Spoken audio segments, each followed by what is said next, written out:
জামালপুর শহরের নিজ বাড়িতে এক গৃহবধূকে ছুরিকাঘাত ও শ্বাসরোধ করে হত্যার পর মরদেহ পুড়িয়ে দেওয়ার চেষ্টার অভিযোগ উঠেছে। এ ঘটনায় নিহতের আইনজীবী স্বামীকে ঘটনাস্থল থেকে আটক করেছে পুলিশ। ৫ মার্চ মধ্যরাতে শহরের দড়িপাড়া এলাকায় এ ঘটনা ঘটে। স্থানীয়রা জানান, ১৭ বছর আগে তাহমিনা আক্তারের সঙ্গে সুপ্রিম কোর্টের আইনজীবী হুসাইন মোহাম্মদ তাইফুরের বিয়ে হয়। তাদের সংসার জীবন শুরুতে ভালোভাবে কাটলেও বেশ কিছুদিন ধরে স্বামী তাইফুর মাদকাসক্ত হয়ে পড়েন।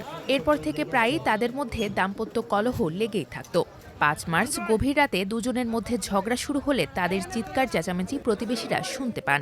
এক পর্যায়ে রাত 12:30টার দিকে চিৎকার চেঁচামেচি বন্ধ হয়ে যায়। কিছুক্ষণ পর ঘর থেকে ধোঁয়া বের হতে দেখে প্রতিবেশীরা এগিয়ে আসেন।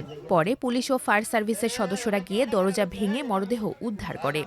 এই ছেলেটা সুপ্রিম কোর্টে একজন আইনজীবী ছিল, কিন্তু মানে মাদকাসক্ত, মানে এর আগেও পরিবার থেকে ট্রিটমেন্ট করানো হয়েছে। এই ব্যাপারটা নিয়ে পারিবারিকভাবে আসলে মানে অশান্তি মানে বিরাজের কারণে এইভাবে এইভাবেই করা হয়েছে। তারা দেখি যে মুখটা বের হয়ে রয়েছে সারা শরীরই, মানে ডান হাত পুরা আর পুরা বডি পরে রয়েছে। খাটের উপরে একটা টুল আছে, ফ্যান আছে, এগুলো সব দেখলাম।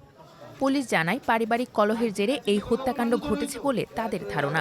স্ত্রীকে হত্যার পর ঘটনা ভিন্ন খাতে নিতে ঘরের মধ্যে আগুন দেওয়া হয়। নিহতের মরদেহ আগুনে কিছুটা পুড়েছে বলেও জানায় পুলিশ।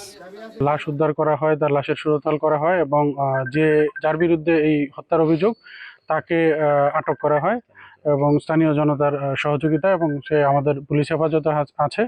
আমরা এই সংক্রান্ত প্রয়োজনে যে আইনগত ব্যবস্থা আমরা সেটা নিব এবং তদন্ত সাপেক্ষে পরবর্তী ব্যবস্থা নেওয়া হবে। আমরা এখন পর্যন্ত যেটা জানতে পেরেছি যে এটা পারিবারিক কলহ হওয়ার সম্ভাবনা বেশি, আর বাকিটা আমরা তদন্ত করে বিস্তারিত জানব। পুলিশ জানিয়েছে, নিহত তাহমিনা আক্তার ও অ্যাডভোকেট হুসাইন মোহাম্মদ তাইফুর দম্পতির ১৭ বছর বয়সী এক ছেলে ও ১০ বছর বয়সী এক মেয়ে আছে।